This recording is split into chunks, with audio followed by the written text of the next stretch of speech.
So we all saw the horror of the October 7th attack on Israel, and we are all seeing the ongoing tragedy in Gaza. And my guess is that every one of us is asking, where do we go from here? We have a two-part conversation on this subject. Joining me first is Yohanan Plesner, president of the Israel Democracy Institute. Thank you so much for joining us today. Thank you. Good morning. And I'm really sorry that I couldn't join you in person, but, it's a very unique day in Israel. It's the day where we celebrate our independence. And yesterday we were mourning our deceased soldiers. So it was pretty difficult for me to join in person in such a period. I play a role both as a reservist, as a major in reserves, as a leader of the country's largest think tank, and I couldn't leave the country. So my apologies. Technology is a wonderful thing. We're glad to have you with us virtually. So the title of this session is The Road to a Two-State Democracy. Do you see any way to get there from here? Well, it's a huge challenge because there were so many attempts in the past, even before we talk about a two-state democracy, to try and implement two-state solutions. A two-state democracy is even taking it one step farther, because how many functioning, stable democracies do we have in the Arab world? None, perhaps. So to imagine that the first functioning democracy would be a future Palestinian state, I'm quite skeptical in the foreseeable future. Unfortunately, obviously, that would be the desire, the ideal, and the best outcome. About a two-state solution, I remember myself in the 90s as a relative youngster supporting and as a young officer in the military, supporting and hoping for the success of Prime Minister Rabin's efforts as he initiated the Oslo process that then enjoyed huge support among the Israeli population. And ultimately it crumbled. There was an attempt later on by Prime Minister Barak, voted in around this agenda in '99, and it collapsed. There was an attempt by Prime Minister Olmert in the Annapolis process, again, elected around the idea of dividing the land, and that fell apart. So there was quite a few genuine, and there was back, I think this last serious attempt was in 2014. So there were quite a few serious attempts. And I think if we want a future attempt to promote a stable two-state outcome, is we actually have to deal with the root causes of what led to the failures of the previous processes. I don't think, frankly, that right now, if I try to analyze the Palestinian side, there's Hamas on the one hand, a very strong, obviously, force within the Palestinian population, with a clear goal of annihilating the Jewish state in a strong alliance with Iran. So Hamas is not a counterpart for any kind of a future stable state. So ask me if there is one. Answer if there is one. If it's not Hamas, is it the Palestinian Authority? Or and some then other when we entity? look at the Palestinian Authority, it's a good question, because I'm very moderate and pragmatic, but we cannot disregard, when we look at the Palestinian Authority, it's first of all led by a leader that is probably at this point in his life, nearing the age of 90, is not in any position to make core compromises that are necessary in order to achieve two states. He's overseeing an entity that is dysfunctional, corrupt, incapable of managing its institutions. As a matter of fact, if it wasn't for Israeli projection of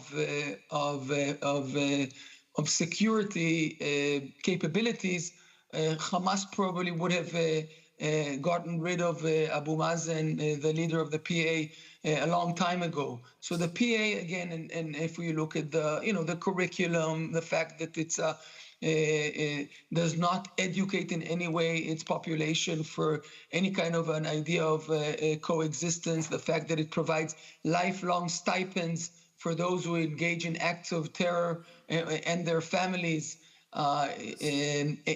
It's a problematic, but the only counterpart, the upside is that there was a shaky but nevertheless stable security collaboration between Israel and the PA for the past 2 decades.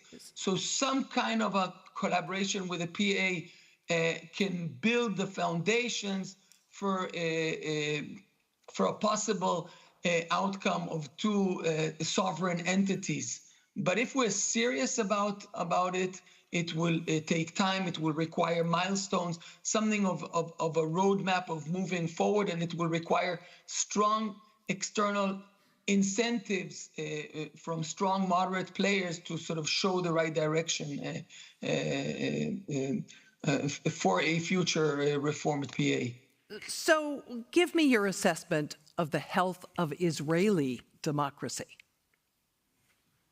Well, it's almost like we're looking into the distant past, but just recently, on October 6th, Israel was deeply immersed in an internal struggle and divide, dispute, confrontation, the deepest confrontation that this country ever dealt with around the nature of our democracy.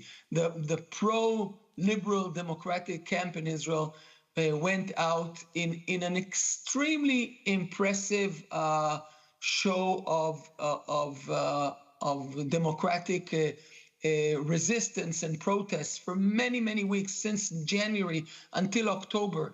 Every week, hundreds of thousands in the streets. At the peak, there were events of about 1 million people coming out throughout the country.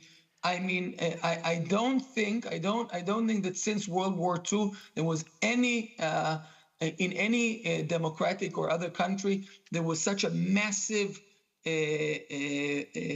part of the population going out to support democracy. And on the other hand, the coalition led by Prime Minister Netanyahu was trying to promote a different version of democracy that is focused mainly on the principle of majority rule. So if you have the majority in parliament, half of the population plus one supports you, you can pretty much control all levers of power. The institute that I lead was a strong opposer of this paradigm or perception of democracy. But interestingly, if you look, just one quick detail, about 70% of Israelis oppose that, and 70% of Israelis support the establishment of a constitution based on our Declaration of Independence principles that pretty much laid the foundations for a liberal democracy. So while the political system went in a sort of deviant direction, when you look at the Israeli people and their preferences, I'm quite confident. So the war has obviously changed many things. The Israeli public is largely behind the war effort. What happens whenever the war ends to Israeli democracy? Is that going to provide an opportunity for reform or not? Yeah, of course. The Israeli public, once the horrific massacres of October 7th took place, it was a shock to all of us. By the way, we are still in October 7th in Israel, and I think that perhaps may account for some of the divide that we're seeing between sort of some of the public opinion in Western countries and what's happening in Israel. We are still living the trauma of October 7th. Hundreds of thousands of Israelis are still displaced from their homes. Dozens of communities are still have not recovered and are not inhabited. More than 130 hostages are still in Hamas hands. The terrible story. We had a peek, a short peek into what happens for one day, if we don't have, in this part of the world, if you don't have a very, very strong military to protect you, and that sort of awakens all the traumas of Israeli and of Israelis and persecution that our people have gone through also in other parts of the world. So Mr. Plesner, we are out of time. I want to quickly ask you, when are we going to see Israeli elections? Well, 70% of Israelis, give or take, want an election the moment the war is over. This is an ambiguous term, but the moment there will be a perception, any kind of a ceasefire, I think we'll have an election. And to answer your previous question, I think if I look at public opinion polls, this will also lead to a domestic rejuvenation of our democracy, some constitutional understandings in broad consensus, a change in the way our governance institutions operate based on the lessons learned of the war. So I think there's some cause for optimism as well within the very difficult tragedies that we're experiencing at present. Yohanan Plesner, president of the Israel Democracy Institute, thank you so much for joining us remotely. We wish you'd been here. As a son of a Dane, I really wanted the opportunity to come to Denmark and Copenhagen, but hopefully in the future. We hope so. And now another perspective. We have joining us again remotely, Fadi Elsalameen, a non-resident fellow at the Foreign Policy Institute at the Johns Hopkins School of Advanced International Studies. We see you. Can we hear you? Hello. Hi. Thank you for having me. Excellent. I want to start with you, the same place I started the previous interview. Is a two-state democracy a pipe dream? Yes, that is the short answer, and that is the honest answer at this point. We have about 34,000 people dead in Gaza. The idea that you could build a two-state solution now on top of that with the current Israeli government is entirely absurd. My worry is that not just the two-state solution is absurd and is no longer possible. My worry is that the entire region and its security could completely deteriorate if we are not calling for a ceasefire immediately. If you don't follow what is happening in Jordan, and Jordan is right at the borders with Iraq and Syria, two very ripe areas for Iranian activities. The idea that more and more people could cross into Jordan, could cross into the West Bank, where, God forbid, that this could happen, then it's just unfathomable. Gaza will become literally a sideshow to the nightmare that exists today. So in short, yeah, the idea of a two-state solution at this point is completely a complete pipe dream. We need a ceasefire. The military solution has failed. It does not work in Gaza. It is not producing the results that the Israeli government said it would produce. And in order to really arrive at a two-state solution, there has to be the right climate, there has to be the right leadership on the Israeli side.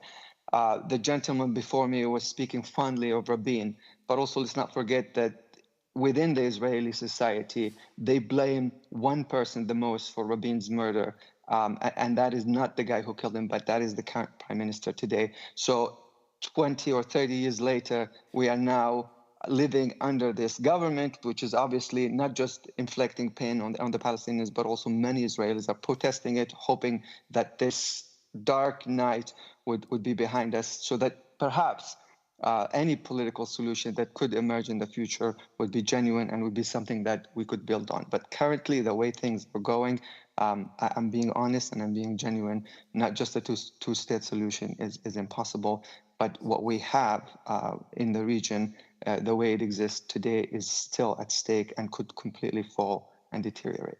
So what is the path forward for Palestinian governance?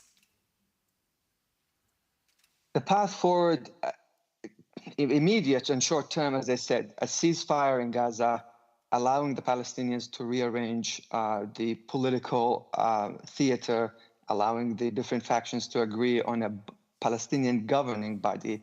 As you're aware, we have a Palestinian president that's been in power since 2005, refuses to hold elections. And so we do need the international community's support to call for elections, to have a Palestinian governing body that is representative of the Palestinians.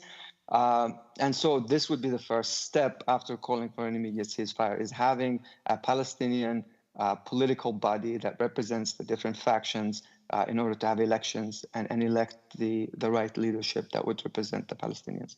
And who would you predict would win that? Hamas has tremendous political support, so theoretically, could they win such an election? I mean, theoretically, anything could happen, right? But the idea that because Hamas could win, they should be pushed out, then we're back to square one. As you may recall, in 2006, Hamas won the parliamentary elections, and that's how they came into power. And the whole idea and practice of democracy was no longer applicable to the Palestinians. Gaza became under siege. And fast forward to today, this is what we are dealing with. So we clearly have to revisit, used approaches and find a way to include everybody. I don't believe that Hamas would win the presidency. I don't believe that they themselves would want the presidency in the current form of politics. I believe. And without getting in too much into speculations, I do believe that they would support, or at least opt out for supporting a candidate that, as they would call him, a compromise candidate that everybody would agree on and support. So that's my assessment, at least.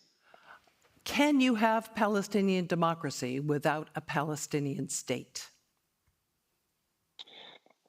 Yes and no. So obviously essential to have a Palestinian democracy, but Palestinians by nature, we are, we do practice democracy. We stand up for democracy. We want democracy. Aside and outside the Palestinian-Israeli conflict, you will find that many Palestinian activists on the ground are always protesting undemocratic practices. Some have given up their lives because of their stand for having a democratic, self-governing practice. So yes, Palestinians want democracy.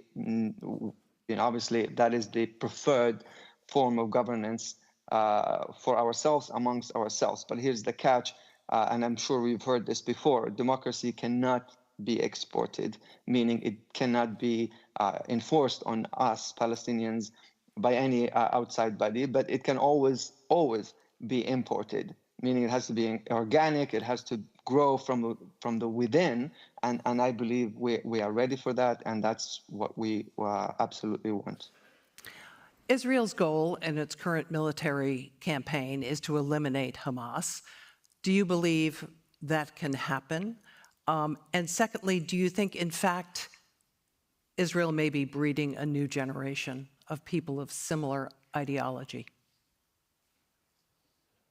I believe Israel has already failed in eliminating Hamas. I believe the idea of eliminating an ideology that has been in power for the past 20 or something years, using military tactics is just is unfounded. I do believe that allowing the Palestinian population, allowing the Palestinians to have a state, to have democratic institutions, and allow everybody to sort of compete for what people want, that is the right way to move forward. So, and to your point, yes, I do believe that what the Israelis have done in Gaza will have instilled in many generations to come extreme views against Israel. I mean, you just have to look at the images, the brutality of the military campaign the Israelis are inflicting. As you're aware, many, thousands of women and children are the majority of the casualties that Israel has caused in Gaza. Over 34,000 people, majority of whom are women and children. So it's impossible to say, no, this will have no effect on the Israelis. China has been trying to broker reconciliation among the various Palestinian factions. Do you see them using the conflict in Gaza to try to extend their influence in the region? Yes, I mean, as we heard before on the predictions of democracy and how it's doing, as you saw, there's a sharp increase in the popularity of China and Russia, especially in the MENA region. Look, China has been very active. Last December, China held 4 summits in 1 month in Saudi Arabia, an Arab-China summit, an Arab-Islamic summit, and Saudi Arabia China Summit and Islamic Organization Summit. So they're very active at increasing their role and their popularity in the Middle East. But I do believe that it's not just because of China's efforts. I believe it's because of our lack of trying, whether it's Europe and the United States, by applying the right pressure, by at least applying the right measures. The way we talk about Ukraine when it comes to Russia, we should at least come forward to holding the same principles, not sacrifice principles for interest when it comes to the Palestinians or any other part of the Middle East for that matter. And as you see, I mean, the issue is not just Israel-Palestine. You're talking about elections, whether it's in Tunisia or Egypt or other places. When the Arab world or majority of whom are young people, when they look at the West speaking about democracy, and at the same time not following through by promoting and hoping that these democratic practices are upheld or applying the right tools, then people start looking elsewhere. And I believe that China and Russia have found an opportunity. And this is not just the Middle East. The idea that, I mean, you have people at your summit from Venezuela, from other places around the world. If I spend my whole life fighting for democratic reform in my country, and I still see that the people who are telling me that I should fight for democracy are embracing the dictator and dealing with him, that's very demoralizing. And I think that is part of the reason why we are not scoring the way we should be when it comes to democracy in the Middle East or even elsewhere. We need to follow, talk the talk, but also we need to actually do the hard work and hold our principles to the test, because I believe that right now we have failed. And we have to leave it there. Fadi Elsalameen, non-resident fellow at the Foreign Policy Institute at the Johns Hopkins School of Advanced International Studies. Thanks so much for joining us. Thank you.